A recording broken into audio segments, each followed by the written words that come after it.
Agents, you have 10 seconds. 10, 9, 8, 7, 6, 5, 4, 3, 2, 1, 0.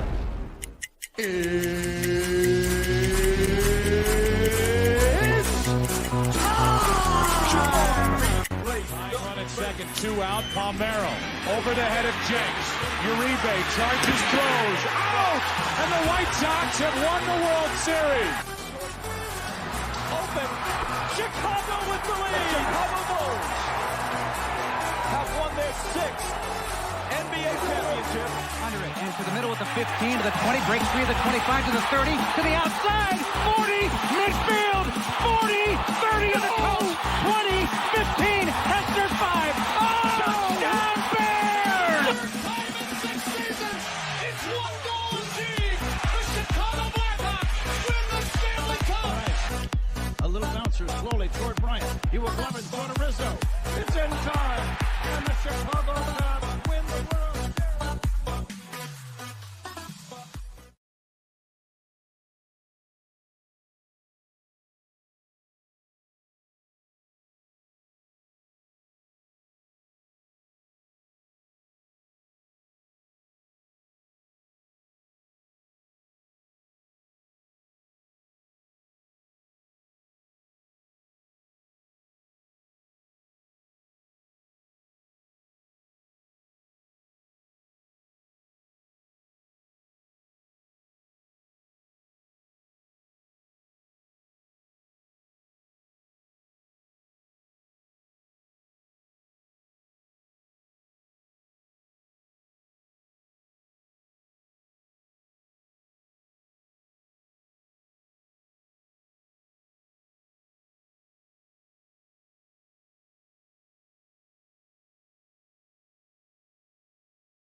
Hey, it's your boy, the SuperBack, Shawn Sierra, and be sure to follow Sports Zone Chicago on all social media platforms. On Facebook, Instagram, and our Roku channel, you can find us at Sports Zone Chicago. And on Twitter, we are at Sports Zone Shy. Also, be sure to download our mobile app so you can take Sports Zone Chicago with you on the go.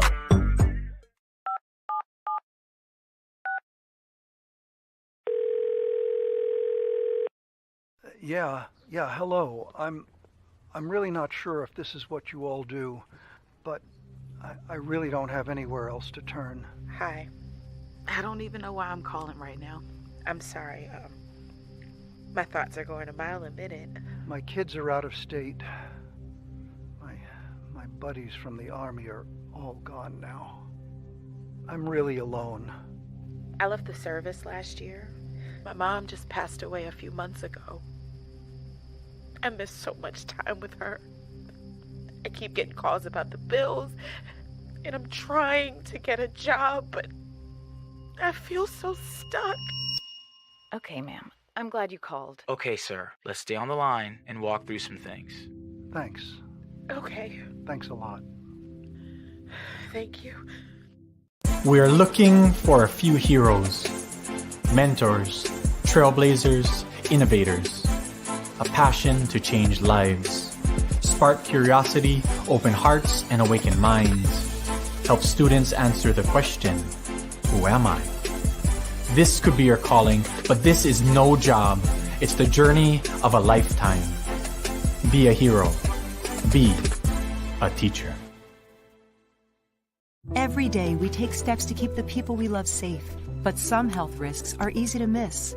Ticks hiding in the yard can spread germs, like the ones that cause Lyme disease. Mice searching for food can spread bacteria that makes us sick. Mosquitoes lay eggs in standing water and can spread West Nile virus and more. Cockroaches are drawn to water in the home, leaving behind allergens that can trigger asthma attacks. Common pests can threaten our health. Learn how to protect your family at pestworld.org. Mental health and learning disorders don't discriminate. 17 million children and adolescents in the United States live with disorders like anxiety, depression, ADHD, and dyslexia. Less than half get the help they need to thrive. Help the Child Mind Institute change these children's lives. Visit childmind.org.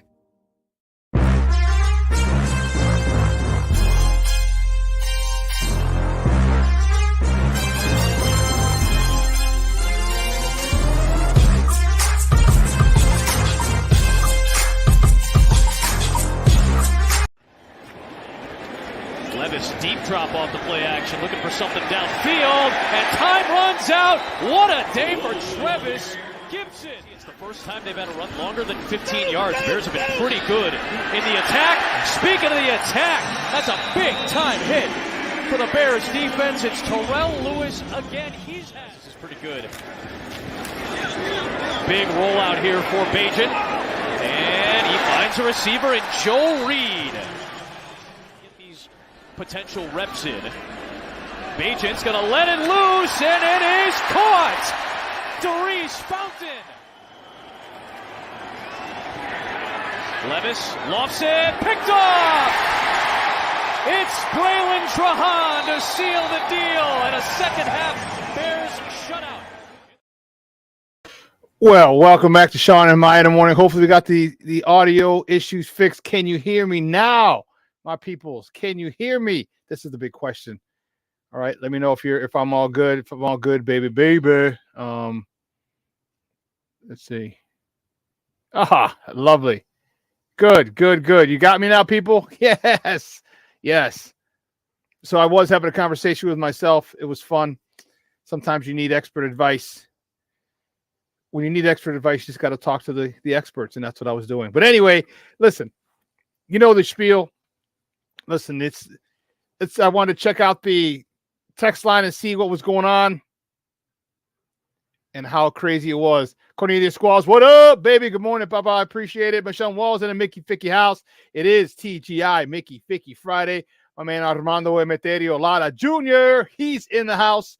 Man, Russell Webster, he's in the house too. Good morning, Papa. I appreciate it. Cornelius Squalls, yes. My man, and you know what's funny? My man Steve Slifka, thanks for tuning in. Great seeing you last weekend over at the South Lot. That was awesome. Check it out. And listen, I don't know a lot, but I know more of the usual suspects will check in as the show goes on. My man, if my man Armando Emeterio Lara Jr. is listening and watching, guess what? I'm pretty sure that means that Armando Emeterio Lara the fourth and Jeremiah are watching as well. So Dito and Jeremiah, good morning, guys. How you doing? Listen, we have a phenomenal show at 10 o'clock. Our man, Eric Lambert from Sports Mockery is going to join us. We have a lot to talk about, a lot of Bears to talk about. They just finished their 2-day joint practices with the Indianapolis Colts down right outside of Indianapolis. And some good things, some bad things. I don't know. We'll see. Justin Fields has been, Matt Eberflus has made a decision on Justin Fields and many of the starters going into tomorrow's game. We'll talk about that as well with Eric Lambert. So we have a lot to talk with. Eric Lambert, 10 o'clock today from Sports Mockery. Don't forget, we got some baseball talk. The Cubs and Sox split the series. Cub fans didn't really want that, unfortunately for them. They wanted a sweep, and they should have got a sweep. They lucked out and got, I shouldn't say lucked out. They were fortunate and got a walk-off in the bottom of the ninth on Wednesday to at least take one. All right. It was, man, had they lost, had they got swept by the White Sox, it would not have been a pretty sight for the Cub fans in and around this wonderful country. So they'd have been pissed. We have so much more to talk about. We got Pat Fitzgerald back in the news again. Tim Anderson back in the news again. Man, we have so much to talk about. Man, which way do we go? Well, you know what? You know how we do. The first segment of every show is called Top of the Morning. It won't come just when you want it.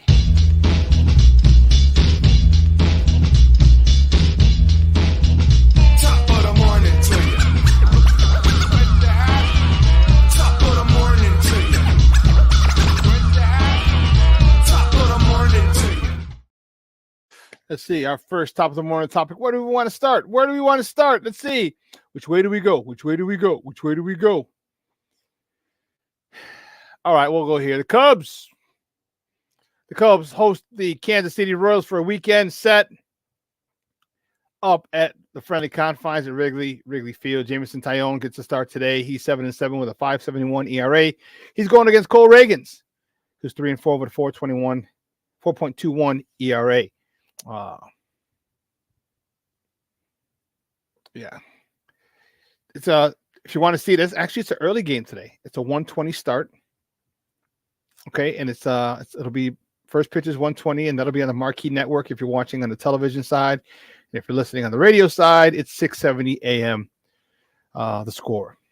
So the Cubs are smack dab in the middle of a stretch where they need to just dominate. All right, they got 3 against Kansas City. All right, 3 against Detroit. 2 more teams that are just god awful. And then they have 3 more against Pittsburgh after that. Excuse me. Detroit, Pittsburgh. Yeah, I'm sorry, maybe 4 for Pittsburgh. After that, Pittsburgh is way under 500, 54. They're 13 games under. So they're in the middle of a stretch right now. The Cubs are. That they need to take advantage. They need to win at least 2 out of 3. They should probably sweep, because I guarantee you they weren't counting on that loss to the White Sox on Tuesday. They were not. So they got to make that up. They're in a nice stretch here. They can really gain some ground. At the end of the month, they're going to face Milwaukee, and then at the end of the season, they're going to face Milwaukee again, the final series of the season. But this 12-game stretch or so to close out the month is very, very favorable for them, and they really need to take advantage of it in order for them to not just get the wild card, but they're going to have a good chance to take the division. Moving on to the next top of the morning topic, the good guys from the South Side. They travel to Colorado for some weed. To play the Colorado Rockies, for a 3-game set. Michael Kopech, he's 5-10, 4.58 ERA. He's on the bump versus Peter Lambert. I don't know if he's in relation to Eric Lambert, but we'll ask him. But Peter Lambert's 2-4 on the season with a 5.46 ERA. First pitch is at 7:40 tonight on NBC Sports Chicago on the TV side. And if you're listening on the radio side or on the app, because they have an app, Chicago app, ESPN does, it's AM 1000. It's their flagship station. Okay. The White Sox, I don't even know what to say. I don't even know what to say because, it's a waste of a season. It's a waste of a season. The front office has no concern for the fans. The players don't have any concern for the fans either. That's the way I feel. It's just kind of writing it out. It's kind of right. You know what it's like? Have you ever been in a bad relationship and you went away on vacation hoping it would fix the relationship? You go away on vacation and say it's a week-long vacation. First of all, it shouldn't be a week, but if things are bad. But anyway, and you realize by the second day, like, I'm done with this person. And you have 5 more days left. That's how it feels with the White Sox. The end of the season can't come soon enough. Okay. And all my attention is going toward the Bears, except for for August 25th when I go see the I Love the 90s tour with Tone Loc, Rob Bass, and headlined by Vanilla Ice. Yeah, I'm fired up for that one. And then maybe one more game just to meet up with some friends. Just say, hey, let's meet at the Sox game. We can get tickets really cheap. We'll have a couple beers or meet beforehand, have some beers, meet after, head to another bar after. But I'm done giving them my money. I told you that a couple of weeks ago. So this season has been long. It's been painful. It's been evident that they don't give a damn about us as fans, as consumers. So bump them. And it was really cool. What's really unfortunate, they have on NBC Sports Chicago, they're talking about the influence of the Chicago White Sox logo on hip hop. This is the 50th year of hip hop. And they're interviewing a whole bunch of people, Ice Cube, Snoop, all these guys who would wear the White Sox, the White Sox hat, the black and the white hat, and how influential it is. And it sucks because I have my hat. I want to buy more stuff, but I'm not giving them any of my money. Just not doing it. We'll see. I may buy my stuff off either go to the flea market and get it either hot or counterfeits. But until they're good again, I don't know if I'm going to buy an authentic hat or anything officially licensed. Yeah, I'm not doing it. My man, Luis Mejia. What's up, Baba? Good morning. Rise and grind. Good morning. It is a wonderful Friday. It was a brisk Friday this morning. You know what I slept in? So I washed my sheets the other day. I wash them once a week. All right. Man, who you telling, Papa? Who you telling? So I washed my sheets, and when you get in bed in fresh sheets, there's just a nice comfort, a nice feel about them. So I know this is weird. I sleep with 2 comforters, 2 down comforters. I'm really, really warm. The only thing that's exposed is my head. I sleep, my arms underneath, everything. I slept so well last night. So well. But it was nippy. It's gonna be a nice warm day today. We're gonna get up to right around 80, maybe a little warmer away from the lake. But it's gonna be nice the next few days. It's gonna be nice here in Chicago. Enjoy it. End of summer's here. Some kids are back in school already. Some of the public schools outside the city, CPS isn't back yet. You see a whole bunch of parents were taking their kids back to college. So we got 80 today, 85 tomorrow, 93 on Sunday. Thank God I'll be in my cousin's pool. 90 Monday, 92 Tuesday, 95 Wednesday, 92 Thursday. Lord have mercy. Whew, man. But I digress. The White Sox, it's just, it can't end soon enough. Nothing more, nothing less. All right. And sticking with the White Sox, the next top of the morning topic is Tim Anderson. Tim Anderson has, he appealed his suspension for the fight. Okay. And he got his suspension reduced from 6 games all the way down to 5. He got 1 game, and so he's going to start his suspension today. As I told you, I would love for them, the White Sox, just to shut him down for the rest of the year. I don't think they're going to do that. He's got a lot to work on. He's got a lot of soul searching to do. He has a lot of off the field issues that have seeped onto the field. Okay, and he's never really been right since the death of his best friend, who's the godfather of his daughter, his oldest child. He's never really been right since then, it seems like. And then he had, we know about the infidelity that he had. Okay, the child out of wedlock.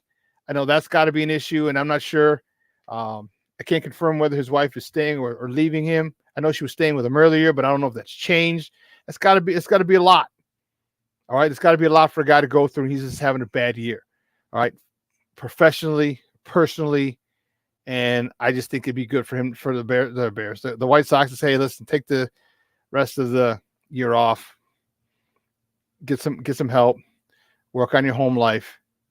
All right, and then we'll see what happens in the offseason, whether they move him, whether or not, I don't know.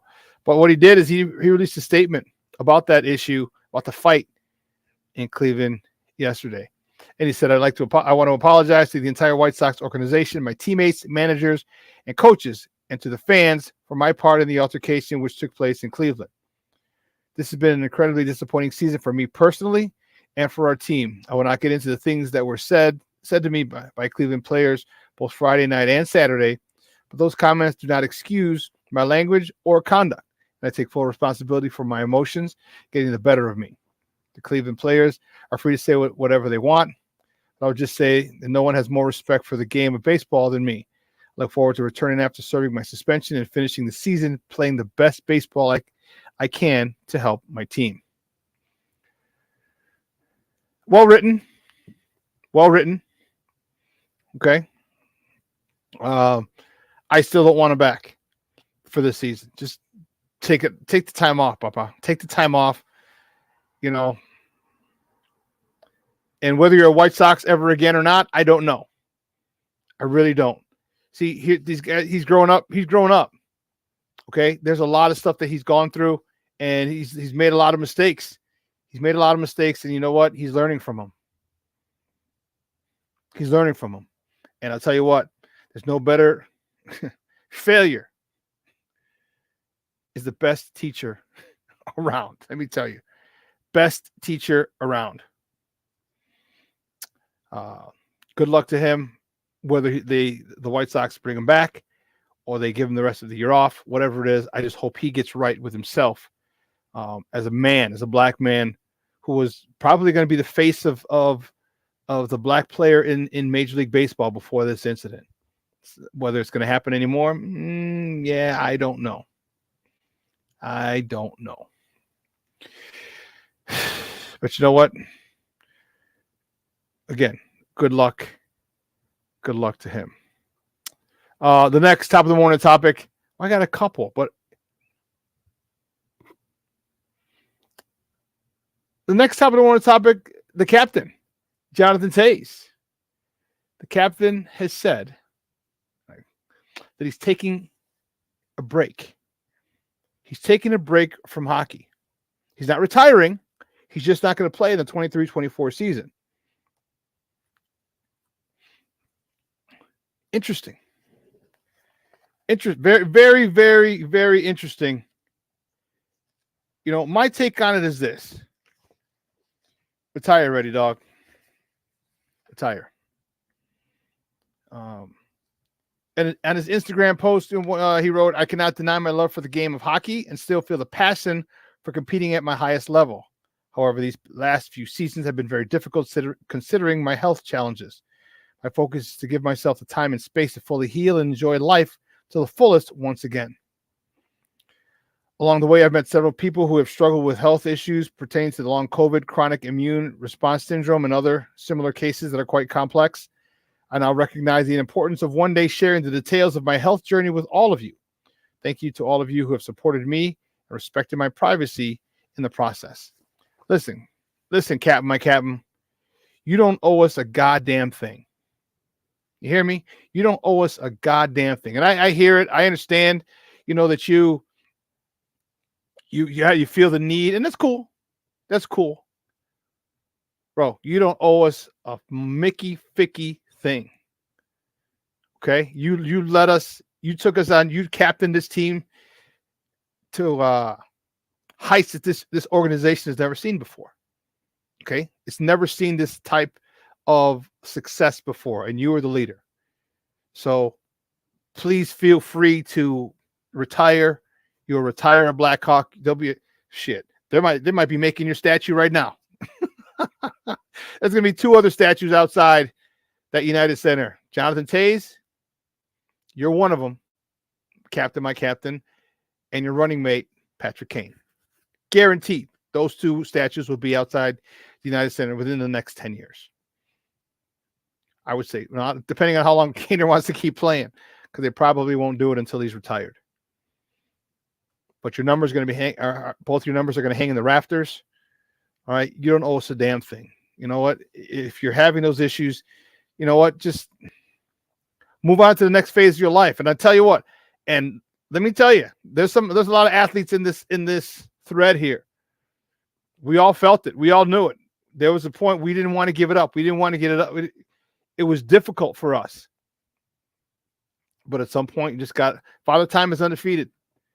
Okay, you can have a phenomenal post-athletic career, and some people said that he's kind of funny, but we always got the media and the fans kind of got the conservative Jonathan Toews, the programmed, the robotic answers, and he would just talk like this. He was Captain Serious was his nickname for obvious reasons. For obvious reasons. And I hear he's funny. Maybe maybe he may want to think about,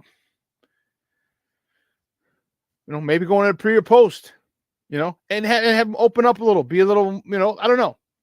But there's a lot to life after hockey. And believe you me, you're probably most likely you don't have to pay for a damn meal or a drink in this town for the rest of your life for what you've done. Because if I ever see you out, I'm buying your ass a drink. You know what I mean? I'm buying you a drink. That run that you captained us to, 3 and 6 should have been 4, but that doesn't. Was amazing. Nothing short of topped only probably by the Red Wings and the Edmonton Oilers. Because if we would have won that 4th one in 2014, Game 7 Western Conference Finals, puck deflects off Nick Leddy's jersey, past Corey Crow to the back of the net. LA goes on to destroy, I forgot if it was the Rangers or the Islanders. We would have destroyed New York as well. That would have given us 4 and 6 years. That would have put us smack dab in the middle of the talk with Detroit and Edmonton. We're probably a cut underneath. I say give it up. I say hang it up. Call it a career. And I don't think you want the long fanfare. You don't strike me as that type. He doesn't strike me as, I got to have the farewell tour. No, he doesn't seem like that dude. But if he wants it, he's more than deserving of it. So good luck. Good luck to you. I hope after the 23-24 season, you decide, hey, you know what? It is time for me to hang it up. And you do so. That would be, trust me, ain't no one, you don't owe us a damn thing, and no one got jack shit to say to you if you decide to hang up, if you decide to play, it doesn't matter. For what you've done for this town, we are forever indebted to your leader, to you as a player and as a leader. Well, listen, we're going to take a quick break, and on the other side of the break, there's a topic I want to talk about, and I want your input as well. Your input as well. It's highly debated. It's all over sports talk radio this morning. I was going to talk about it last night. I mean, it was part of the rundown anyway, but I heard it talked about this morning when I got out of CrossFit. I'm like, oh, perfect. I was going to talk about it, and I wanted to hear other people's opinions, and I want to hear yours. So keep it locked right here, folks. Shawn and Maya in the morning on Sports Zone Chicago. Hey, it's your boy, the SuperBack, Shawn Sierra, and be sure to follow Sports Zone Chicago on all social media platforms, on Facebook, Instagram, and our Roku channel. You can find us at Sports Zone Chicago, and on Twitter, we are at Sports Zone Shy. Also, be sure to download our mobile app so you can take Sports Zone Chicago with you on the go. Time out. How are you feeling right now? Happy? Excited? Angry? Overwhelmed? One of the best things you can do for your mind health is to name what you're feeling. It can sharpen your awareness and help you talk about your feelings with someone you trust. Here are 3 questions to ask yourself. Where are your thoughts right now? In the past, the present, the future? Do you notice any sensations in your body? Is your heart beating fast? Is there a flutter in your stomach? Or are you fully relaxed? What do you need right now? Time with others? Time to yourself? Remember, there's power in this awareness. So find ways to identify what you're feeling today.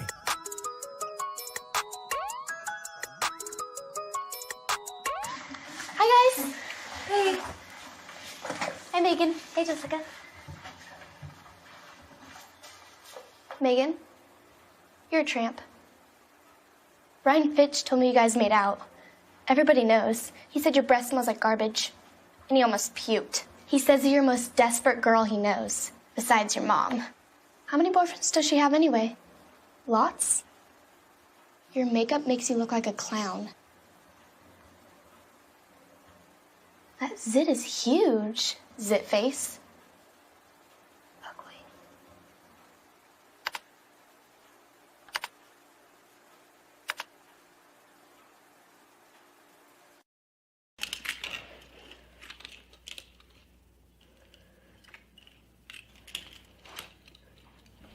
Hey, bud, what you doing? I'm playing with cars. Cars? Can you show me what a car does? Whoa, whoa, whoa, whoa, whoa. Hold on a second. First of all, this is a school zone. So you need to put down your cell phone, stop texting, and let's get to driving. Now you're coming up to a stop sign, right? You need to slow down and stop before you hit that Y line. I want you to look left, right, left. You don't want to get hit by a car going on your left and to your right to make sure you don't get sideswiped by a guy coming from your right. You're coming, and you see a crosswalk. You better slow your horses down because the #1 rule of driving is always yield to pedestrians. Now stop, pull over, and you are done driving. Gosh, what do they teach you kids in school nowadays?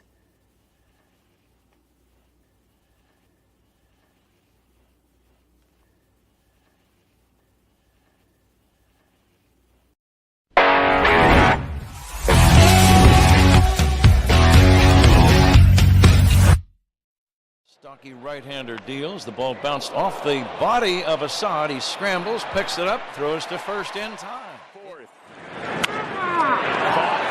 Bellinger back to third, double play! For the catcher, Barnhart. Fly ball left field, pretty well hit. Back goes Benintendi. Back near the wall. That ball is gone. Pinch hit, men on. Nobody out. Christopher Morel at the plate. He's the potential winning run. Pitch. In the air. Right field. That one back. Gone. Walk it off. And Morel is the hero here tonight as he sprints around the bases. Oh, my, what a moment for Christopher Morel. Morel with an opposite field. Welcome back to Shawn and Maya in the morning on Sports Zone Chicago. Those clips courtesy of the Marquee Network, and that was Wednesday. That was Wednesday. Christopher Morel with a a moment that he will remember the rest of his life. A moment that will be etched into the history of the Crosstown Classic. This youngster who I just love this kid. Okay, I love this kid. I love the way he plays, and if you know his youthful exuberance, his wide-eyed excitement for the game, his love for the game. He just like, put me in wherever the hell you need me, and I'll play. And by the way, don't worry, I'll hit some doubles and triples, some homers. This kid is what's great. This is what's great about baseball. This young man is what is great about baseball. No ego. Okay. No alter ego. No arrogance. This kid is grateful for the opportunity to play baseball, and he loves playing it every day. He still plays baseball with the exuberance of a child. With the exuberance of a child.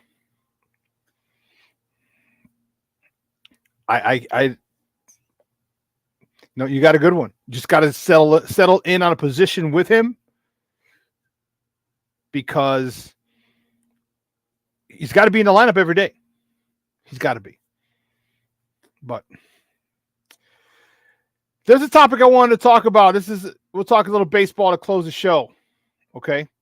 But there's a topic that's going on, and it's been a huge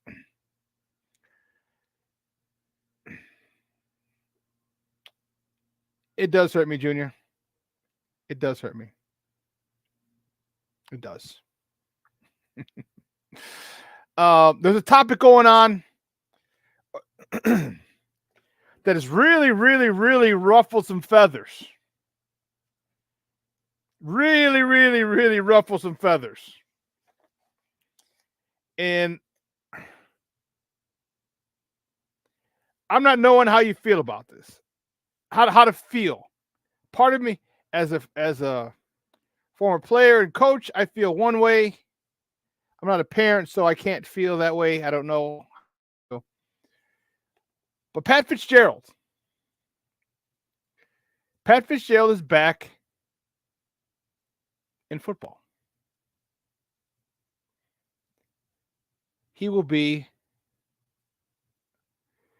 an assistant, a volunteer assistant at Loyola Academy in Chicago Catholic League. His son is a starting quarterback there.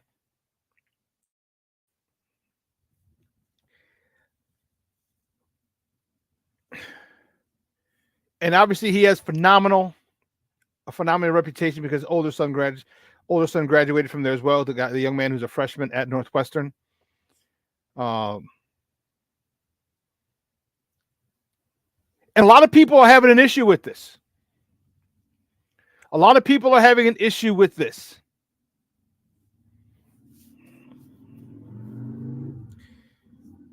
You know, I'm torn. I want to hear your thoughts in the comments. I want to see your thoughts in the comments because he's still a father.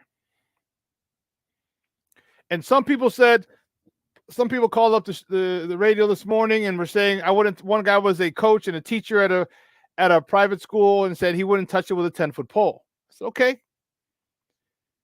Other people said, why not? I personally, it's tough for me.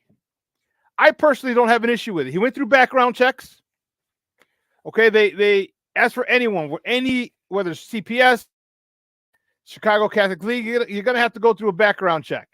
Okay? You're going to have to do it. But he went through that.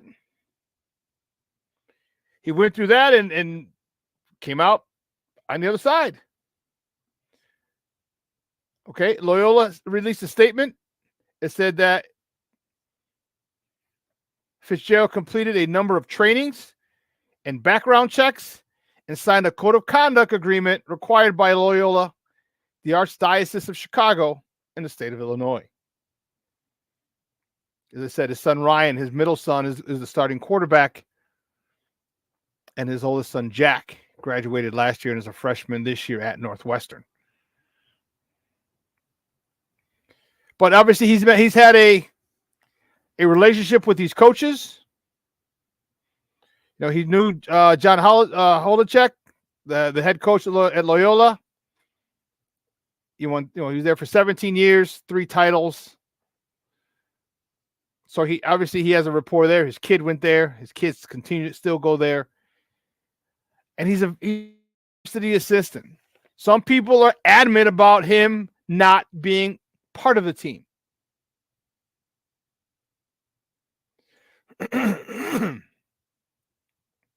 What are your thoughts? Because my thought is this. If he wants to be a father and coach his kid, let him coach his kid. He signed a code of conduct. That was required by the city, the state, the Archdiocese of Chicago. And he is not in charge. He has no control over the culture of that particular program.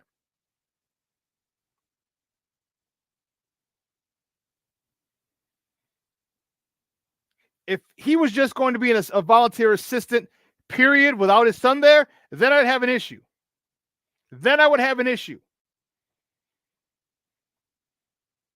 But his son is there. He'll be working with his son. Not just his son, but he wanted to be part of, this is something that he would not have been able to do had he stayed at Northwestern. Now, granted, he would have been able to coach them once they got to Northwestern because they would have gone for free. But there's something about coaching your son in high school. And some people here may or may not have done that in the chat. If you have, let me know if you have. Or if your dad coached you in high school, let me know. A father's dream is to be able to coach their kid before they pass them along to another coach, high school or college. Well, don't worry, that was going to be in this discussion, Junior. We know how crooked the Archdiocese is. So what are your thoughts? Can he not go be a father and coach his kid? He's a volunteer, so he's not getting paid. Not that he needs it. He had tons of money from Northwestern. He is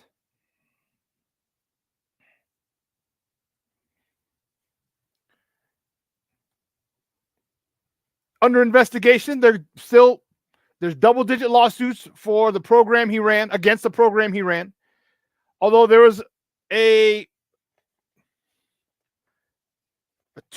over 1,000 former Northwestern athletes sent a letter condemning hazing while defending the school's culture. Tons of people backed him up.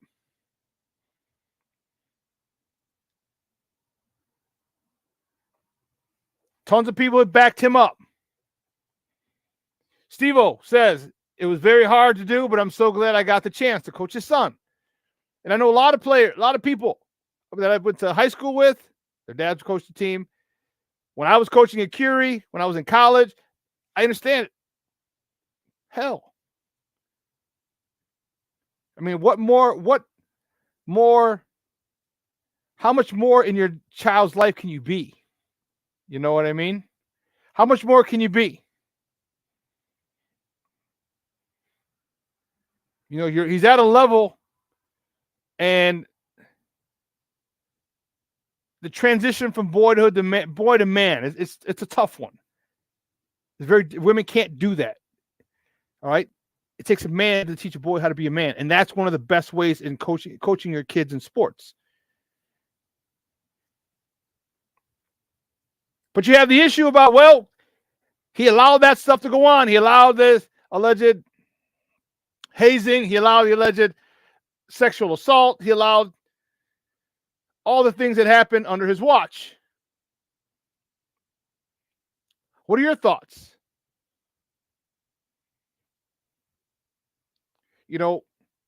My thought is, I have a couple of things. I think he should be able to coach his son because he doesn't have control, because he's not the head of the program there, because he had to go through all these background checks and everything else like any other coach would, or any other parent volunteer coach would.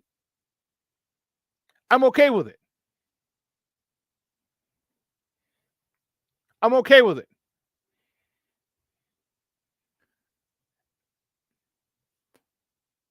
Cornelius, you say you just have to take extra precautions with people dealing with your kids. I agree. I agree. I agree.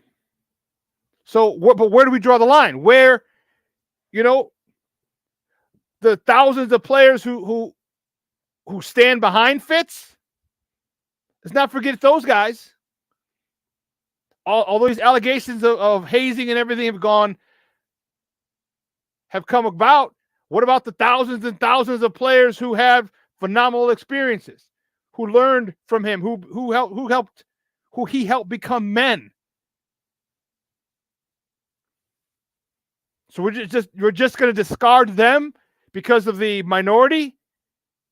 And I'm not saying that stuff didn't happen. I'm not saying that at all. What I'm saying is that if he's a horrible person for allowing that to happen, having it happen under his watch, then how good of a person, how much is it balanced that of all those people who stand behind who have his back, all the people who stand next to him and say, hey, I had a great experience, he did this. Because they don't have to have a great experience. They can just have a good experience, an average experience. And these guys are saying they had a great experience. So do you not, is it okay? Luis says everyone deserves a second chance. I agree. Some people think it might be too new, too fresh, too hot for him to be around kids. I don't know. Again, he doesn't have control. At any particular point, he can be dismissed. And it doesn't have to be the football coach that dismisses him. If too much pressure comes, guess what?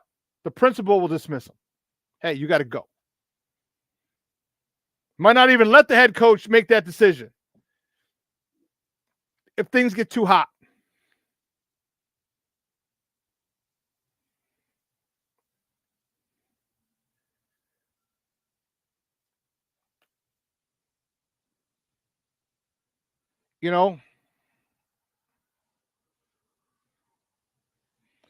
It's Junior. I thought it was funny when Jim Hendry called Patty and I and asked if Mono could go to Yankee spring training with him and his son.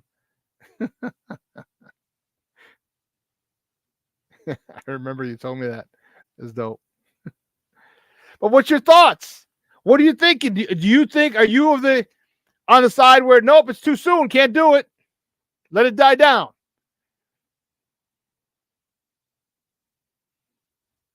Or are you saying, hey, he's still a father? Allow him to do what he wouldn't have been able to do, at least for another 4 years, because he was going to coach his son Jack. The older one would have been a freshman this year, is a freshman. He would have been coached by his dad here at Northwestern. And his other son probably would have gone to Northwestern 2 years later. His son's a junior, senior year, go to Northwestern. Maybe he would have gone somewhere else. I don't know. Maybe if his second son, who's a starting quarterback now, goes somewhere else. And this might have been his only chance, or would have been his only chance to coach him. But there's a lot. And then, I'm not going to ignore the 800-pound gorilla in the room. This white privilege. Because if that happened to a coach in CPS, a black or Hispanic coach, that's not happening. That's not happening. He'll be toxic for a while. He would be toxic for a while. And then he'll get a job eventually, but he'll be toxic for a while.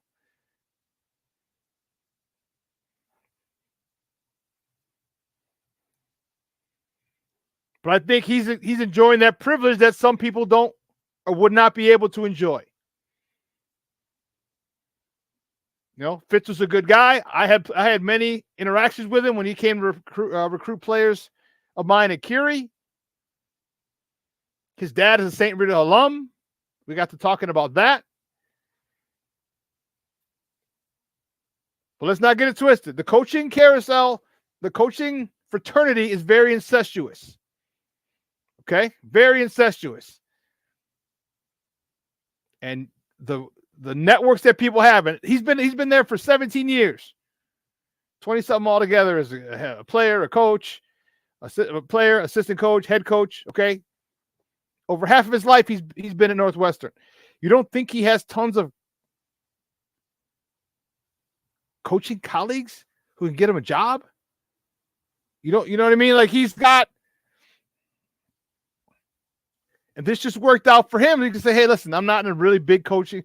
He wanted to do it under the radar, but you're not going to be under the radar. This is too hot. Junior says, I think it's his son, and it's his son, and he should be able to coach him, and he hasn't been proven guilty yet. No, he hasn't. The investigation is still under. But some people may not want him there because the investigation is ongoing. Listen. There was nothing criminal. Well, I mean, okay, I'm not sure. There's no abuse, no physical abuse, no assault, no sexual assault or abuse. If it was something different, then I'd have a different stance. I think he should be able to coach his son. Okay, not just any old willy-nilly high school. Just I miss coaching. I want to coach. No. This is his son, and you get to control who he's around. You get to control what players he's around. Like, hey, if you're with just your son's position group, that's it. You and the quarterbacks, that's it. Guess what? You're not going to be with the only one around them, because you got the offensive coordinator. You got a whole bunch. You got other people who are going to be a bigger part in his development. He just wants to coach his son. But don't get it twisted. He is benefiting from a privilege that people of color most likely wouldn't have. The big, nah, homie, you chill. Let shit die down, and then we'll go start coaching at a Pop Warner League and then get back into high school and college later. So it's a slippery slope. Do you think it's okay for Pat Fitzgerald to coach his son at Loyola? Put it in the chat. Let's talk about it. As I said, because he's coaching his son, it's not just a gig to get back into football, which it is a gig to get back into football, but he has that shield. This is my son. I want to coach my son.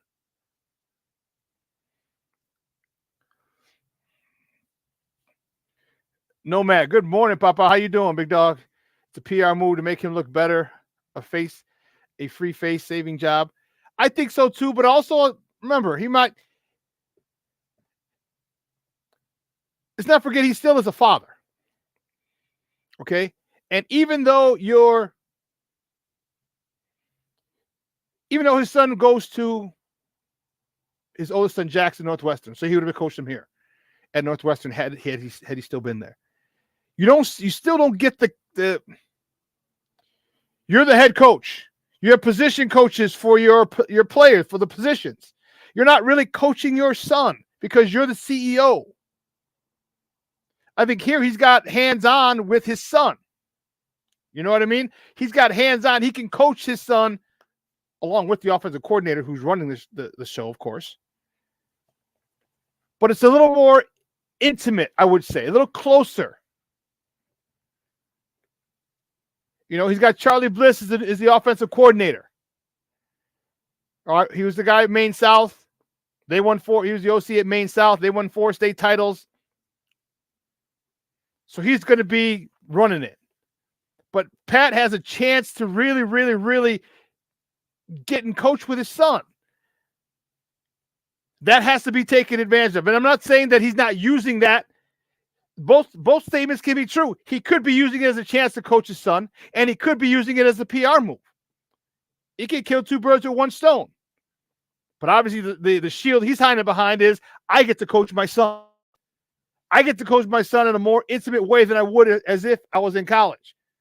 I was back at Northwestern because the quarterback coach and the offensive coordinator at Northwestern are going to be coaching my son. I'm going to be overseeing everything else. Here, he can be with his kid. It's crazy.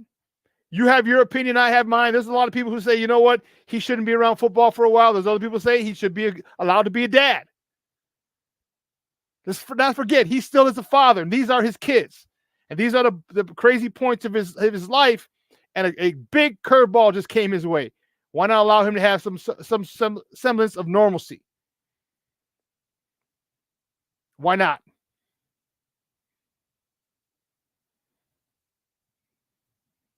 Why not? Well, so we got to take a quick break. And on the other side of the break, we're going to welcome Eric Lambert from Sports Mockery. Whew, we got some Bears to talk. I am fired up, baby. Fired up. So don't go anywhere, folks. Keep it locked right here. Shawn and Maya in the morning on Sports Zone Chicago.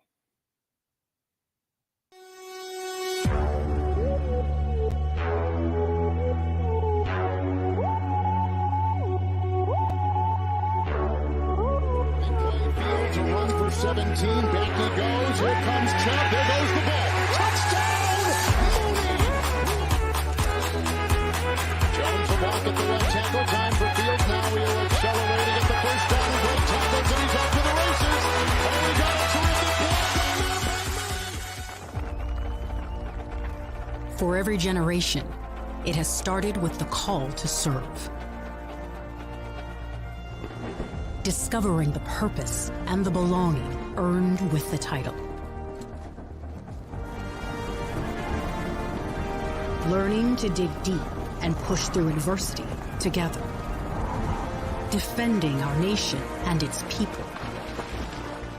It is a life of great worth and reward. But Marines are never really finished serving. Their commitment comes full circle, visible in communities across our country. This is Semper Fidelis, always faithful, always Marine, marking a path for the next generation. So I've come up with the family emergency plan. Great. What is it? It's difficult to talk about, so I'm not telling you. How will we know what to do? You won't. I'm so glad I won't have to remember anything. And me too. Thanks for this, sweetie. Talk to your kids about who to call, where to meet, what to pack. Search Ready Kids at nyc.gov or call 311. This year, my mom got me the perfect bag for back to school. These colorful binders help me stay organized. These headphones are just what I need for studying. These new sneakers are just what I need for the new year. This jacket is a real must-have. My parents got me the skateboard I wanted. It's pretty cool. These scissors really come in handy in art class. These colored pencils, too. These new socks? They can be a real lifesaver.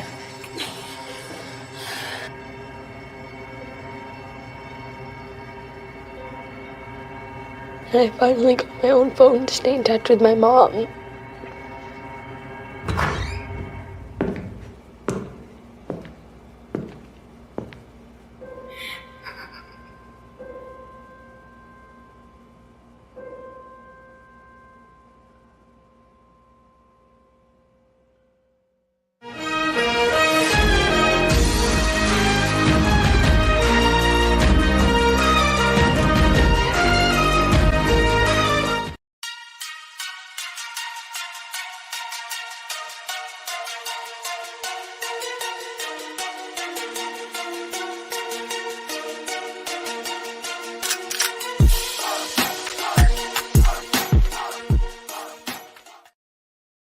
Welcome back to Shawn and Maya in the morning on Sports Zone Chicago. That clip courtesy of the Chicago Bears.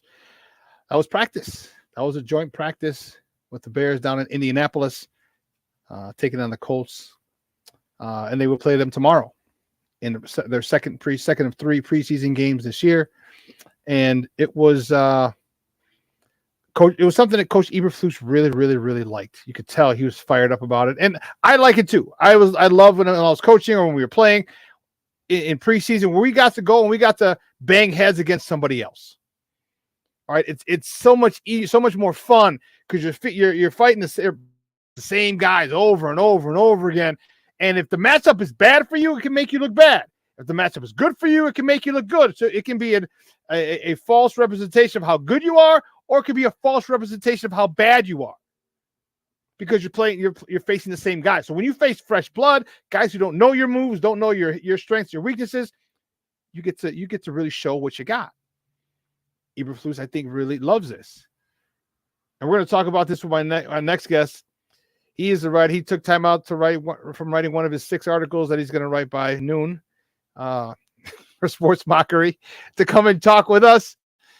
Find him on Twitter at Eric Lambert1. Guys, welcome back to Shawn and Maya, our guy Eric Lambert. Eric, good morning, Papa. How are you? Good morning, my man. It's good to be back. Sorry to take you away from writing articles, but I appreciate it. I can always find some time here and there. Great stuff. Guys, make sure you check out his article. He does, because you usually put out 2 or 3 a day now the season's going, or how many you put out a day usually now? Around 5 or 6, depending on how long each of them are.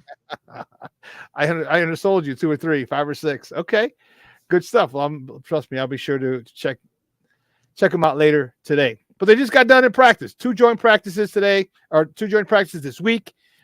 Chill today, game tomorrow. Your thoughts on the joint practices, and your thoughts on what you've heard and what people have been writing about these joint practices with the Colts.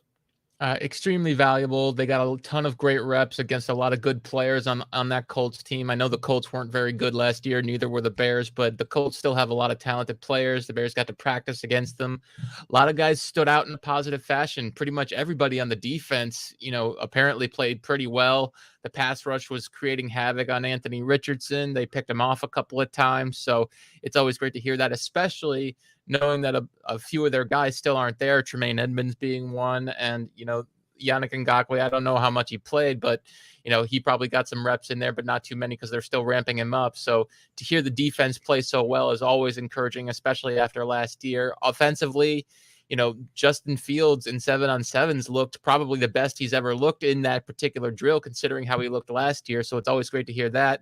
11-on-11s, he had some mishaps here and there, but by the sound of it, Eberflus was a little frustrated with the offensive line because they weren't blocking adequately for him at times. So it sounds like they still got some work to do there.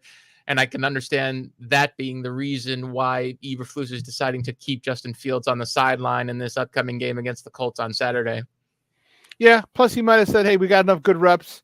And he also there was one play where I was reading a couple of accounts where Justin Fields got hit kind of late. Most likely would have been a roughing the passer calling the game. Mm-hmm. And so since he got those 2 days of good reps, like, you know what, we don't need it. There might be some underlying thing between him and somebody else, or someone trying to make a name for themselves. Let me just hold him back. We got the work in, which is most important. So maybe that probably played a factor as well. Give me your thoughts. First person they put back for punt returns when they were practicing special teams was Bayless Jones.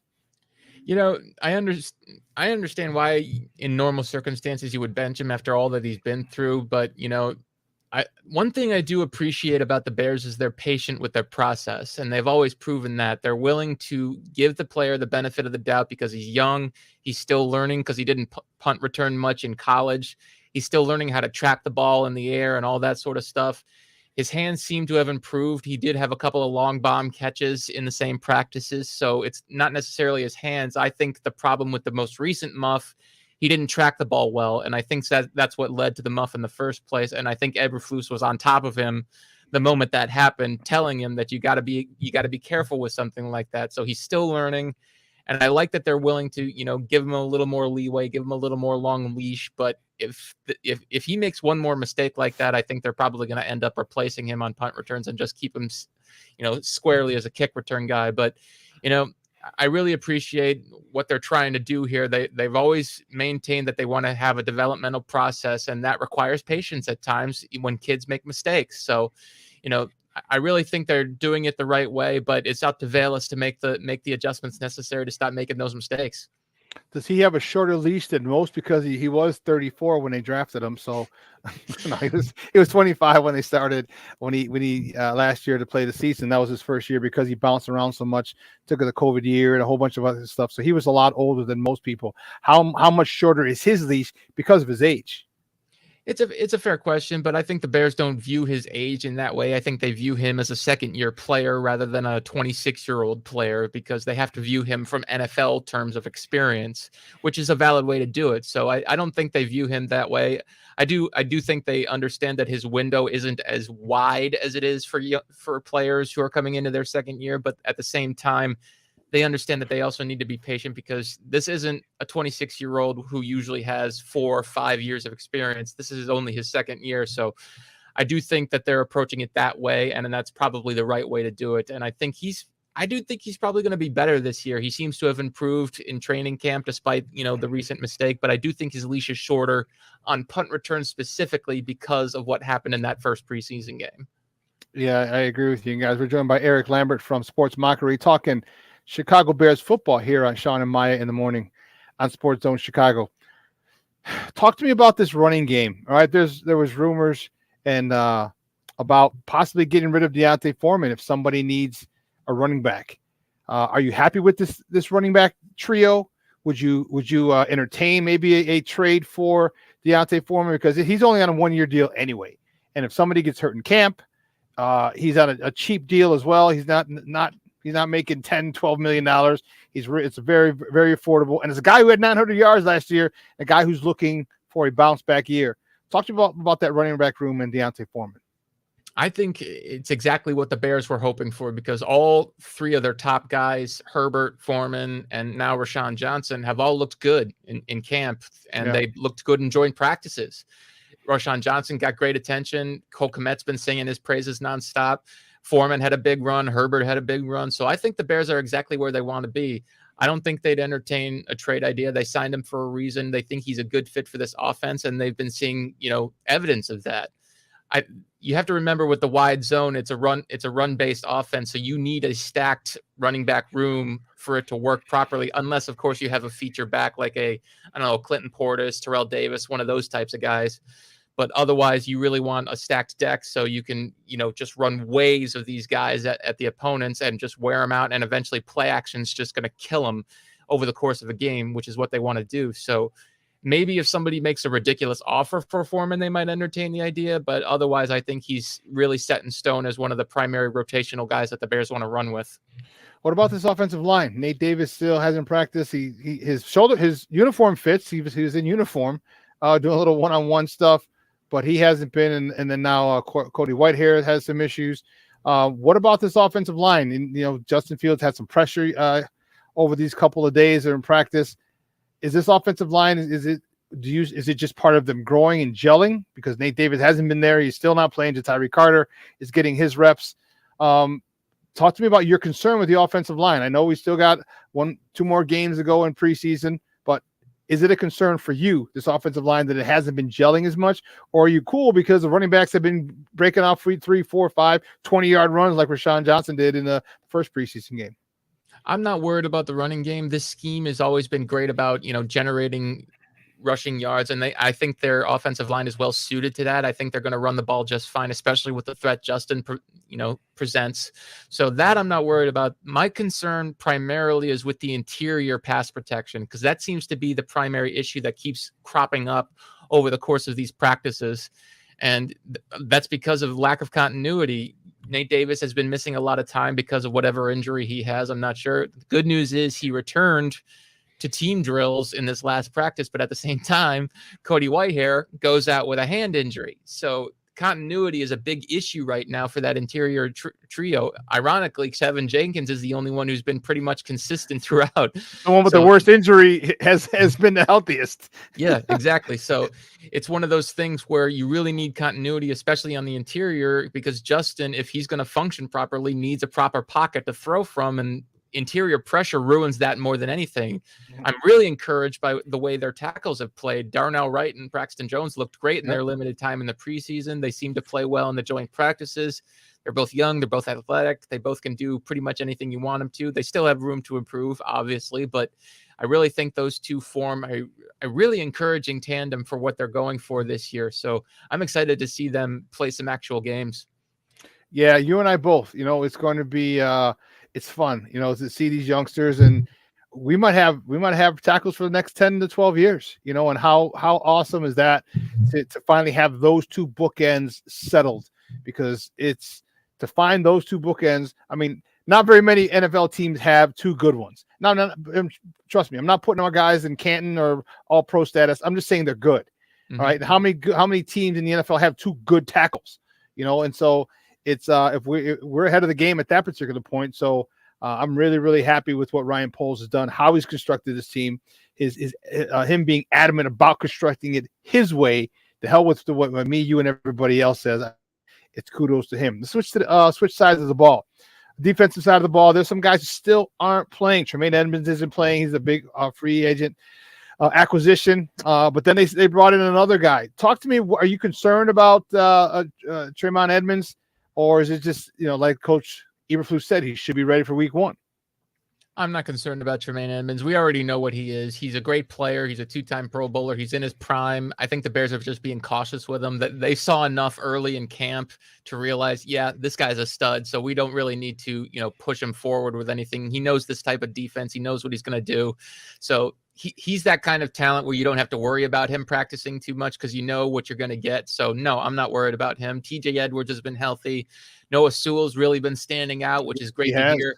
He's looking more like the guy he was in 2021, which makes me wonder what happened last year wasn't just scheme related. It was probably injury related too. He might not have been playing completely healthy. Now he is. He looks faster. He's instinctive. He's getting pressure on the quarterback a lot because he's blitzing. So that's really encouraging. And I really love their depth at linebacker as well. Micah Walker, they just signed from Atlanta. I think he's a great pickup for a depth piece. So, I really love the way they've constructed that entire position. And I fully expect Edmonds will be 100% ready to go come week 1 against the Packers. Yeah, and then also let's not forget that just because the guys are backup doesn't mean that they can't be in specialty packages. Like, if you get a NASCAR package, or if they throw in a couple of tight ends, you could throw in an extra linebacker in there. You know what I mean? There's a lot of different ways that you can use. Like I personally, I'm hoping Coach Williams sees Noah Sewell, because Noah Sewell's come off the edge before. He's rushed before he had the system change, at Oregon. That was a real big hindrance to him. But man, imagine him and someone and Yannick Ngakoue coming off the corner and them stunting. I mean, things like that are get me excited as a former defensive coordinator. Like, you got studs. You can go to slim down the NASCAR route and really, really, really put offensive lines in a bind, because you're going to get guards who are dealing with guys who they're not used to dealing with those fast guys. Big, strong guys, yeah. Big, explosive, powerful guys, yeah. But faster guys, that could be an issue for some of the offensive linemen that they may face. Talk to me. Let's move one level forward. Talk to me about that defensive line. Yannick Ngakoue didn't play. They're still ramping him up. But talk to me about how you feel about these youngsters. Javon Dexter is looking good, has had a really good camp. So should we call him Sack Pickens, SACCH, Sack Pickens, after his sack in the preseason game 1? You had a sack from Bell, the kid from Kennesaw State. You had, these youngsters. Talk to me about the defensive line and the interior. And Mr. Walker outside said, "Hey, don't forget about me. I know we got Yannick Ngakoue, but I got some skills too." Talk to me about that front line and what kind of production you think they may have this season. The most important thing I noticed about this defensive line is their depth is so much better, especially along the interior. Andrew Billings, I think, is going to be exactly what he's been forever, which is a really solid nose tackle. He's going to stop the run. He's been doing that his entire career. So that's great. Justin Jones, I think, will still be a quality interior pass rusher presence and a good leader. He's really emerging as that, which is something that they really needed up front. And then Javon Dexter and Zach Pickens have really look like they're ahead of the game in terms of their development.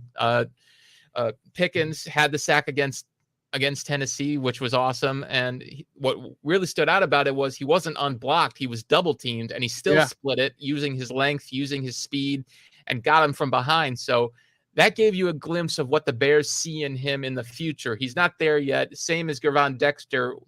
Matt Eberflus said it perfectly. Their problem isn't talent. Their problem is consistency. consistency from snap to snap, and they're not there yet, which you would expect with rookies. But the fact that they're already making these types of plays early is a great sign for what they're probably going to be, midway through the season when they start to figure out how to go from week to week, how to prepare properly, all that sort of stuff. So it's really encouraging to see them at this point already. And I really think their talent is going to carry them forward to something. I don't know if they're going to both be stars, but I think they're at least going to be good rotational pieces for the Bears. And I definitely think Dexter has the capability to be something special if he fully unlocks that potential of his. And DeMarcus Walker, I think his vocal presence alone was worth signing him, because he's clearly fired them up way more than anybody could have last year. This defense is flying on every single play, and you can see it from practice to practice. They're jawing, they're flying to the football, all 11 bodies. They look more and more like that Lovie Smith defense that they had back in the 2000s, all 11 hats to the football. And he's a big reason why. He's pushing everybody. He's telling everybody to work. He's firing them up, and they needed that kind of vocal presence. So I really love what Ryan Poles has done and Matt Eberflus has done in rebuilding that defensive front. I still think they're lacking a true superstar, but I fully expect them to be way better as a unit than they were last year. Okay. My guy Cornelius wants to know, do you think they've solved their issue at the D end or the edge rusher? For this year, I like Yannick Ngakoue. I think he's a really solid pass rusher. He's going to probably get you 8 to 10 sacks, which is great. But, in terms of a true all-around star player, I still think they're lacking that. I don't quite put them in that category. But in terms of fitting everything they need this year, they've checked all the boxes. They've got their speed rusher. They've got their power rusher. Their interior presence is good. I still think they need that true 3 technique. I don't think Justin Jones is going to be that guy.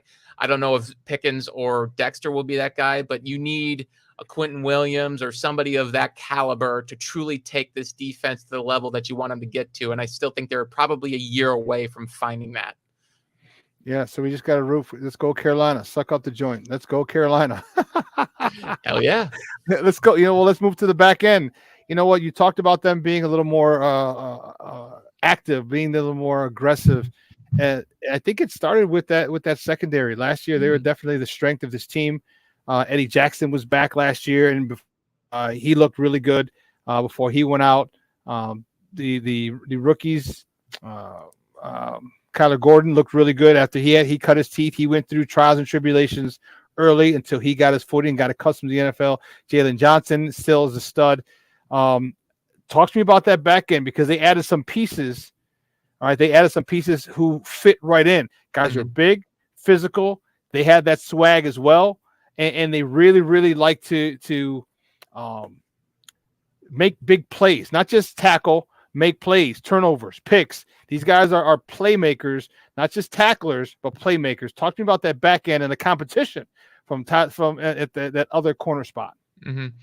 I genuinely think the secondary is going to be the strength of this team. They have so much quality young talent back there now. Jalen Johnson's still a quality corner that hasn't changed. Eddie Jackson, we saw last year, 4 interceptions in only 12 games. So he's still at that Pro Bowl level, despite, the unfortunate drought he went through the previous couple of years. So that's great to see. Jaquan Brisker, right out of the gate, was playing like a stud, 4 sacks, a big time interception.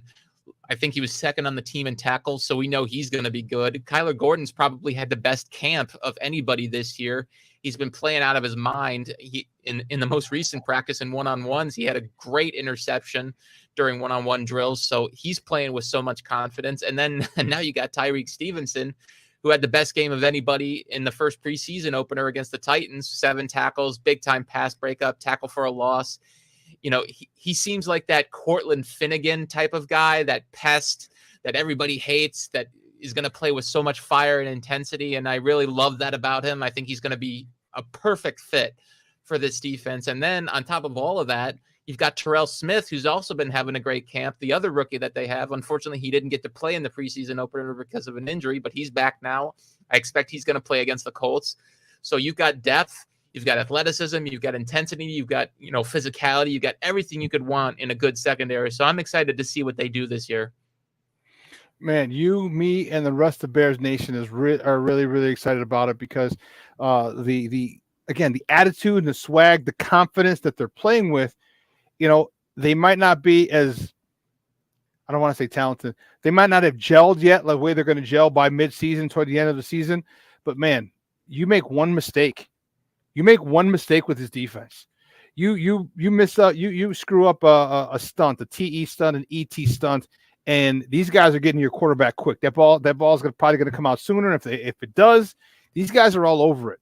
I love the fact that the ball hawks are ready. I love the fact that they waited.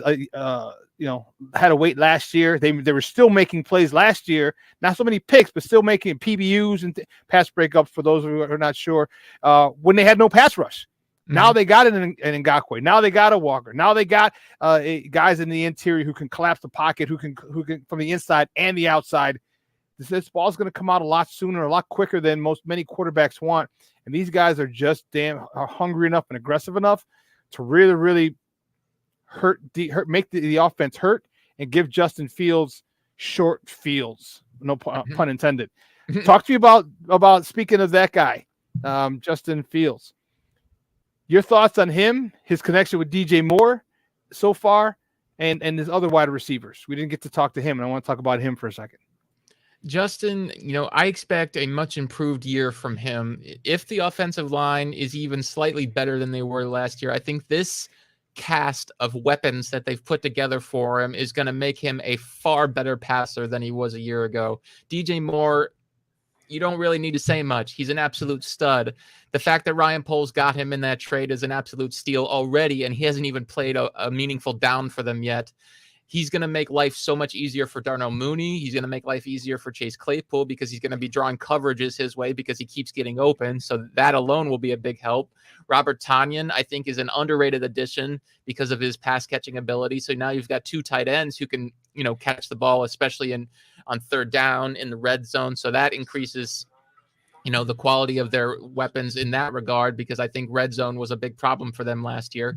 So all in all, I really love what they've pieced together in terms of the weaponry for Justin. So if he gets the protection necessary and he is able to stay in the pocket more rather than having to run for his life like he did last year, I fully expect him to have, I don't know about an MVP season like a lot of people are saying, but I expect him to be considerably better as a passer. I'm talking 3,500 plus yards, probably 25 touchdowns in that range, which I think would be outstanding in terms of improvement for him and a great step forward and, confirmation of what he truly is, which is a top flight quarterback in this league. I think he can be.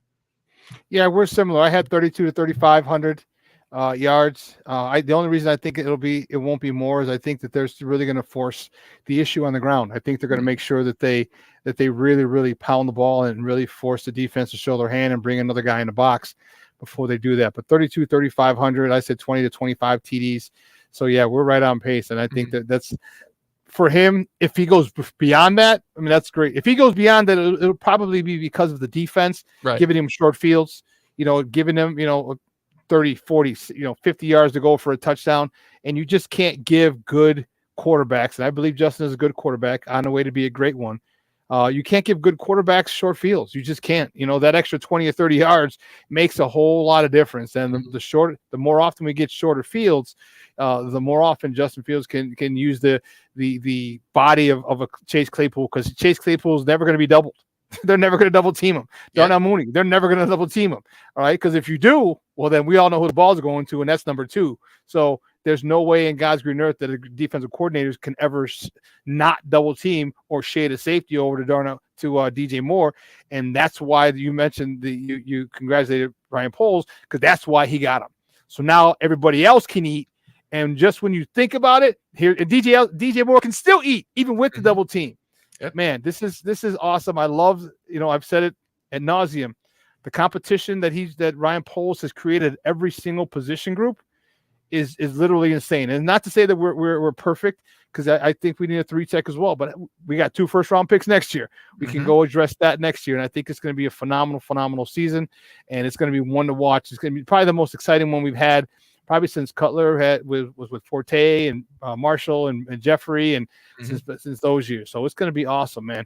Hey, Eric, great stuff as always, buddy. Do me a favor though, before you go, let everyone know where they can find you work online. You can find me at sportsmockery.com, as he's so fond of saying every time. I write there all the time, 5 to 6 articles daily, so you can always find something good to read. And if you want to talk to me about football, at Eric Lambert1 on Twitter, or X as we call it now, I guess. And yeah, feel free to hit me up, and we'll talk some football. Eric, great stuff, up. I appreciate it. We'll be in touch soon. Anytime, Shawn. Thank you. Guys, that's Eric Lambert from Sports Mockery joining us, talking Bears football. I'm fired up, man. I'm really, really fired up. This is a situation where, we are in a good spot. We're in a spot where we haven't been in a long time. We've been in spots where the team has been okay or been good, but look at the depth. It's not just the depth. Look at the youth. See, back when we had Cutler, Forte, Brandon Marshall, Alshon Jeffrey, all those guys were veterans, 26, 27, 28. Not old, just veterans. These guys are young. These guys are 22, 23, 25. Look at this. This team is built for success over the next decade. Built for success. And something we haven't had here in Chicago. A team built for success. Young talent. I mean, we saw the trials and tribulations that Kyle Gordon went through last year. Jaquan Brisker. Okay, we saw it. Okay, but we knew that had to happen for them to get to the point now where they're at. Kyler Gordon is playing with some unbelievable confidence. And then I think after Coach Eberflus gave him the nickname Spider-Man, I think his confidence is even higher, is greater if you can even fathom that point. He's jumping up, giving people spider webs and stuff. I mean, he's loving it. He's loving this defense. He's loving his teammates. He's loving the defensive side of the ball, this group that he's playing with. He realizes he can be part of an extremely, extremely, extremely special defense. All right. Any guys out here who play defense, you know how it is. You want to get, not only do you want to get the ball back, you want house calls. All right. You want house calls. All right. So you go right back on the field. All right. Talking that same shit again. Like, oh man, am I going to get another pick on you? I thought you were quick, dog. How come you didn't catch me? What happened? What happened? Where you were? You know what I mean? There's so many different coaching defense. Remember, I played running back my whole life. Coaching defense gave me a little more of an appreciation for that side of the ball, because I hated defense. I hated them because they're always doing dumb shit like knocking the ball out of your hand after you get up from the ground, or just stupid stuff that will get under your skin. But when I started coaching it, I understood. It's an attitude, a swag. It's anything you can do to get an edge in your opponent. And it's just great to see. Well, listen, let's take a quick break. And then on the other side of the break, we have more sports conversations. So don't go anywhere, folks. Keep it locked right here. Shawn and Maya in the morning on Sports Zone Chicago.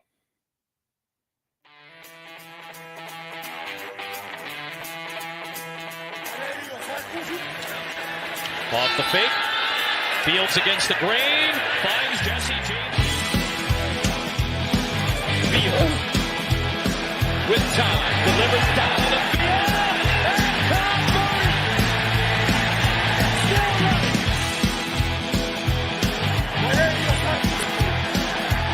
Made one way and Fields stumbling. Trying to cut it back. Justin Fields making magic happen. There goes Fields. Touchdown.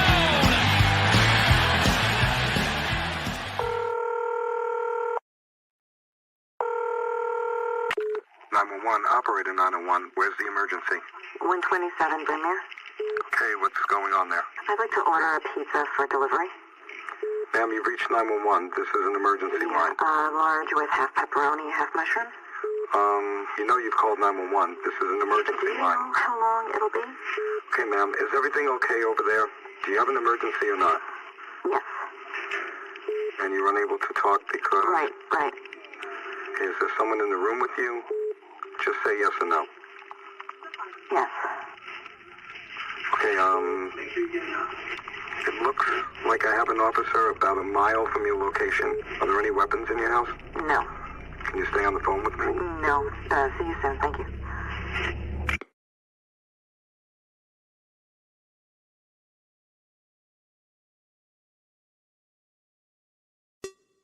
Hey, it's your boy, the SuperBack, Shawn Sierra, and be sure to follow Sports Zone Chicago on all social media platforms on Facebook, Instagram, and our Roku channel. You can find us at Sports Zone Chicago, and on Twitter, we are at Sports Zone Shy. Also, be sure to download our mobile app so you can take Sports Zone Chicago with you on the go. When I'm flying, I put my helmet on, my visor down, my mask up. You don't know who I am. Whether I'm African American, Asian American, Hispanic, white, male or female. You just know I'm an American airman kicking your butt.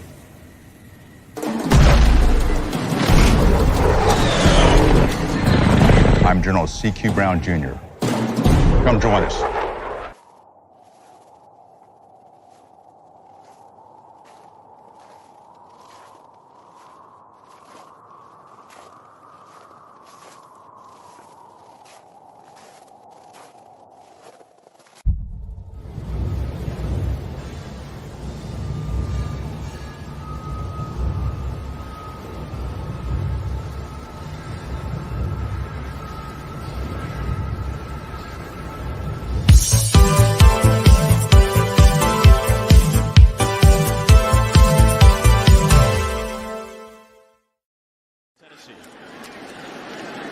Play fake to Haskins. He's got time. Look at end zone. Deflected and picked off. Off the hands of Josh Wiley and intercepted. Willis. And he has that ball punched out loose from the backside. It is Bears football. Year 2 to year 3, etc. What do you like to see from your position in a front office as an executive as you see a big run here? Breaking loose. Peterman lofts it. Got a man in Ford. Big block. Get rewarded with a big pass play. Isaiah Ford. Welcome back to Shawn and Maya in the morning on Sports Zone Chicago. Those clips courtesy of Fox. That was the good guys. The good guys. I like it. I like it a lot. Preseason game 1, which I was at over at Soldier Field. It was a great time. I got to spend it with my cousins. One of my cousins who was in, actually left last night. He was in from California for 10 days. And then 2 more of my cousins, 2 other ones who lived here as well, got to go and hang out and watch the game. It was great time spending time with family and also catching the Chicago Bears. We just got done with Eric Lambert, from Sports Mockery, talking Bears football. And you know what, he was, man. So no matter, you went to Indy. No, I went to Indy. Oh, went to Indy, took over the territory. I thought she said you went to Indy. You know what was really funny? I said it on the show on Wednesday. Like, anyone want to go to Indy with me? Because I would go. I didn't want to go drive down there by myself. I mean, obviously I knew I would have run into people I knew, but I was looking for someone to go to with me. I wanted to see. Nomad, you said, what time is the game tomorrow? I want to say noon. No, 6 o'clock. Damn, it should be noon. What the hell? All right, 6 o'clock on Fox tomorrow.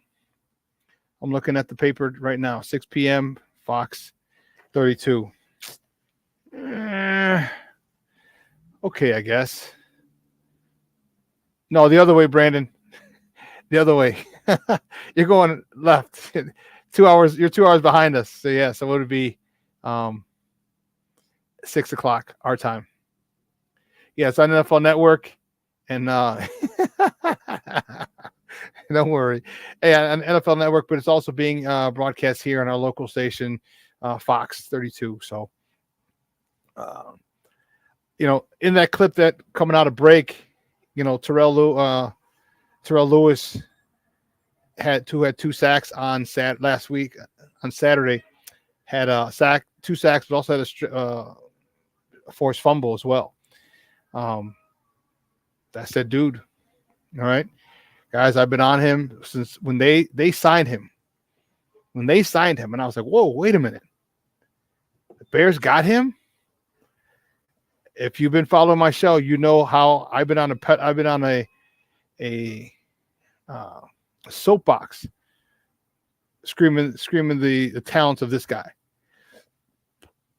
All right. He was a stud at Alabama. He was unable to play to the level he did at Alabama when he got to the NFL due to injury. He was with the Rams. due to injury. He's healthy now. He's healthy and he's fine. He's trying to make his NFL dream come true because he hasn't had his second contract. All right.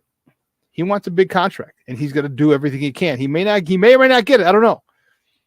But you keep rushing the passer like he has, he's going to get an extension. All right. You keep being that pain in the ass, that one. And he end up turning out to be, I don't want to say a superstar. Okay. He may end up being a star. He may end up being a guy that you're going to have to game plan around. Because if he's a guy you have to game plan around. And Yannick Ngakoue is a guy who hasn't had anything less than 8 sacks in his 8-year career. Now you got an issue.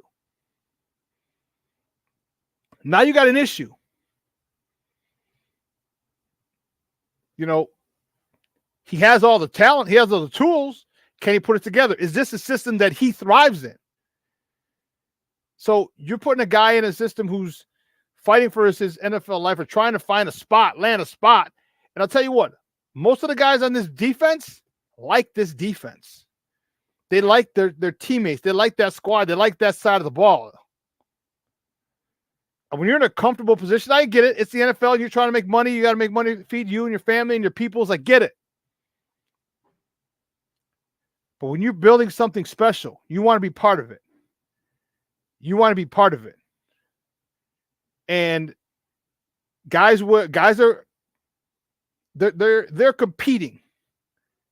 Brandon, I saw that and the word came to mind. I saw it. You want to be elite, you have to compete. All right, they're competing. They want to be here. They see the writing on the wall. They know where this defense is going. They know exactly where this defense is going. And they know exactly where this offense is going too, which means this team is going to be a force to be reckoned with. Most likely next year, they're going to be one of the favorites in the NFC. And if you can get the Terrell Lewis coming out of Alabama, now maybe you don't have to go address the edge rusher position, or maybe you do, and now you got 2 studs. What if Yannick Ngakoue wants to stay here? What if he's like, man, I found a home? He's been on 4 teams, 5 teams in his 5-year career, 3 teams in his 5-year career.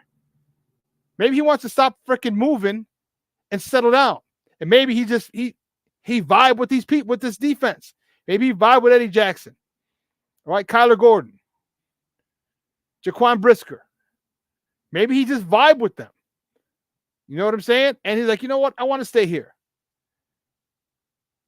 And imagine that if Terrell Lewis can get back to where he was as coming out of Alabama, and Yannick Ngakoue signs an extension, and you go get another edge rusher next year, and a 3-tech. Come on, man. Now you're cooking, and they're playing with house money. That defense is going to be something nasty, and they're all young and all under contract for a long time. Well, probably 3 to 4 years if you're drafted.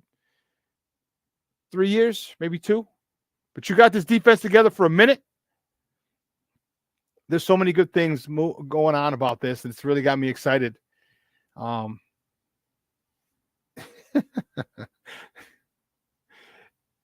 Shorty, after Justin wins MVP this year, there would definitely be NFC favorites next year. Hey, you know what? From your lips to God's ears, man. I'll tell you. And you know what? I am not putting it past him. I'm not. Because here's the thing I don't think it's a big, crazy take.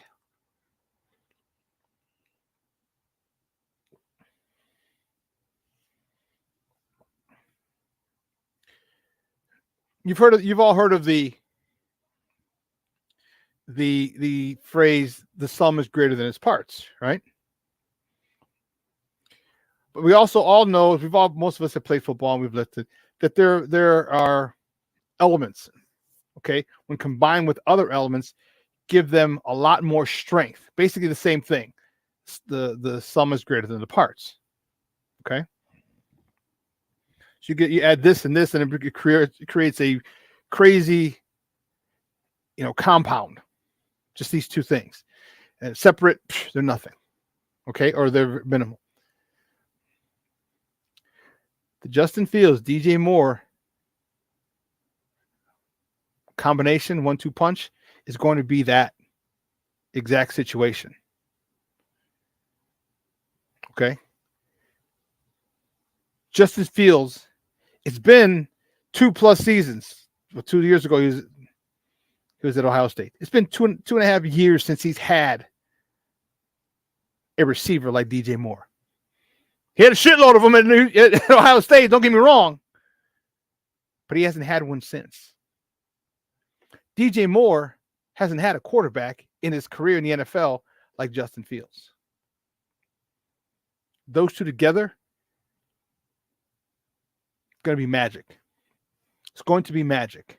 We've seen it in practice. We saw it in the first preseason game. Wait. The play, and remember, people have argued about the question about the talent or where you would want to place DJ Moore. Well, he's the number 1 receiver, but he's not a Jamar Chase. He's not a Tyreek Hill. He's not a whoever else you want to put in there. How do you know that? How do you know? Because Jamar Chase has his college quarterback. So he's got a lot of years with him. And a great quarterback he is. Give DJ Moore a great quarterback like Justin Fields. Who knows what he can become? Who knows how great of a wide receiver he can be? So when people are saying, well, DJ Moore's in that second tier of number 1 receivers, or but his production alone with the quarterbacks that he's had should put him in the top tier of wide receivers, hands down. Because you give Jamar Chase, you give Justin Jefferson 7, 8 different quarterbacks in 5 years. Do they have the same numbers as him? Do they still average 1,000 yards a season with those under those circumstances? Me personally, I say no. Not to say that they're not great. I just don't think that they're blowing the roof off this thing if there's no consistency at quarterback for those guys. DJ Moore's done it with inconsistent quarterback play his entire 5-year career. And not to mention, Brandon, dude, I was just about to say this, my man Brandon from the left coast. In addition to, and we talked about it with Eric, in addition to, you got Chase Claypool, who's 6'4" with a 38-inch vertical. So now what are you going to do in the red zone? Oh, by the way, you got Robert Tonyan. Oh, by the way, you got Cole Kmet. And by the way, let's not get it twisted. You still got Tyler Scott. You still got Bayless Jones. All these guys can score. Get them a little crossing routes, chase them.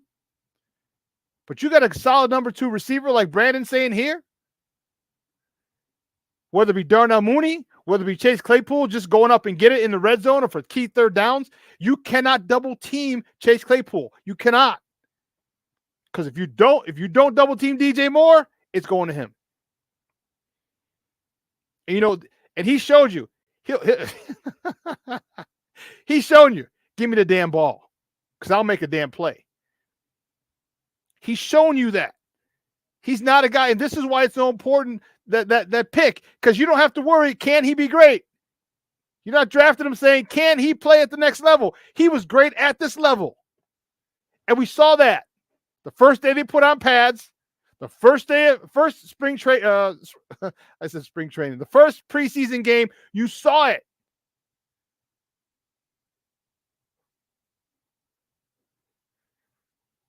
This is going to be disgusting.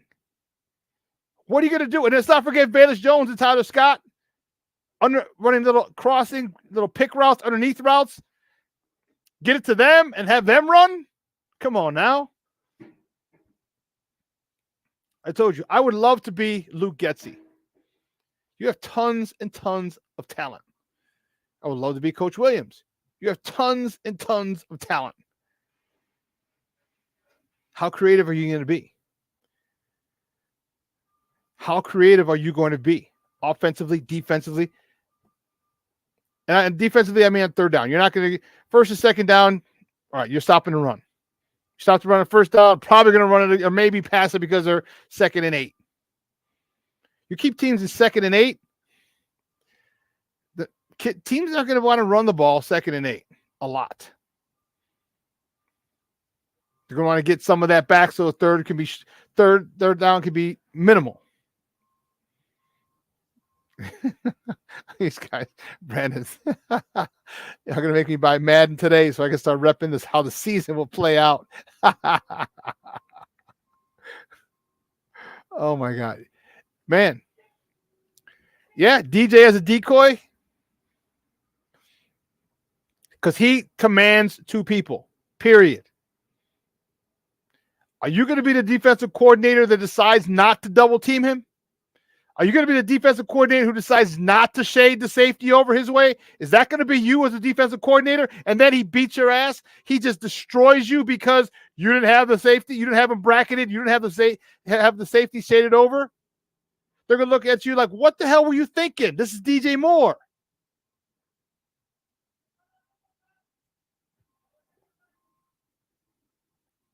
And because you do that,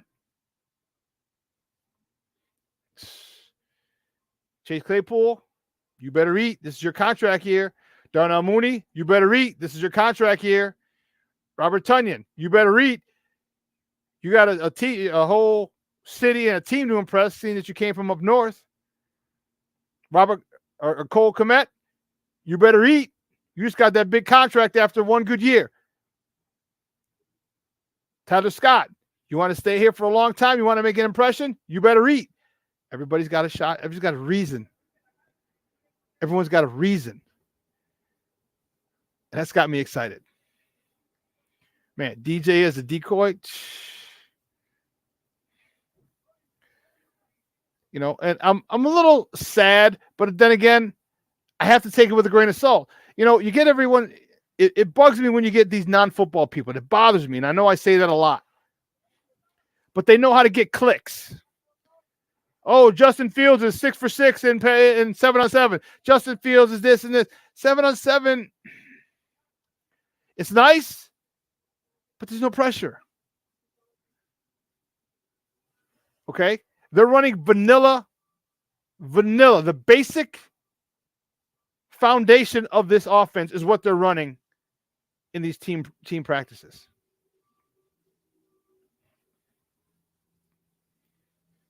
So the fact that people have written that, oh, they didn't look very good, okay, I take it with a grain of salt. First of all, I need to see the source. Because I don't trust everybody when they tell me about football. Oh, he didn't look good. He did this. He did that. Okay. Everyone's talking about Leatherwood. When I watched Leatherwood on Sunday, I watched him maul his men, get up to the second level. And people are talking about, oh, Leatherwood might be cut. I'm like, why? Not from what I saw. And believe you me, I'll take my analysis of football over most people, just about everyone.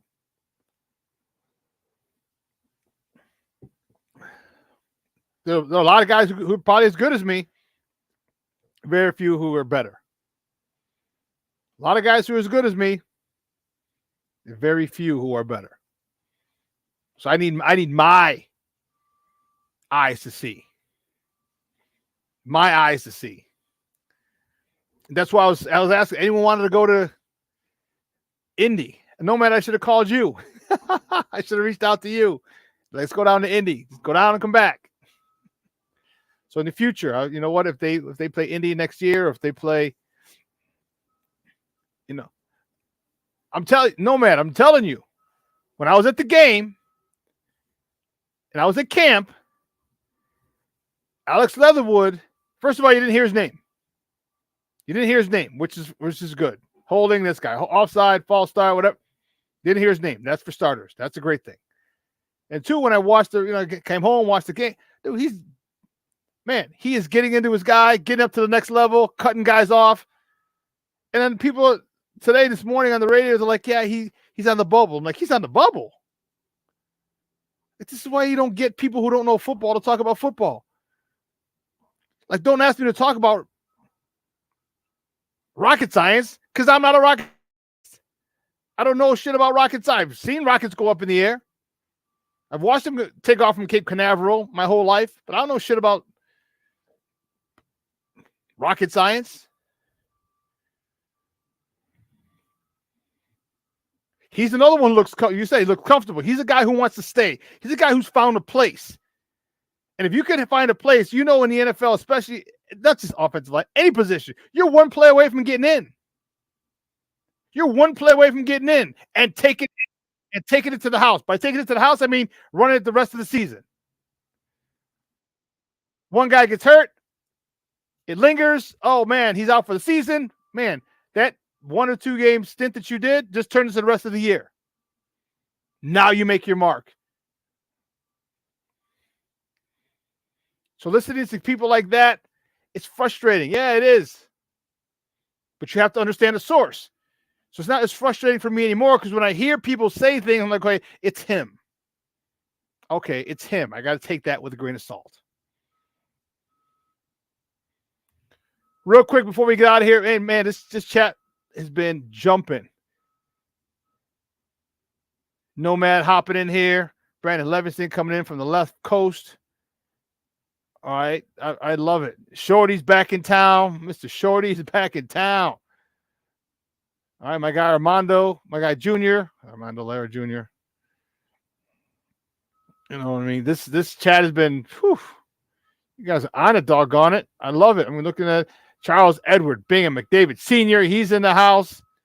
That's what I'm talking. The car god himself, Cornelius Squalls. Man, you guys are on it, doggone it. One of the things I wanted just real quick before we finish up, got about a little less than 5 minutes here. Baseball season. Baseball. All right, the Cubs are in the stretch. I said it earlier in the top of the morning segment. The Cubs are in a stretch right now where they need to eat.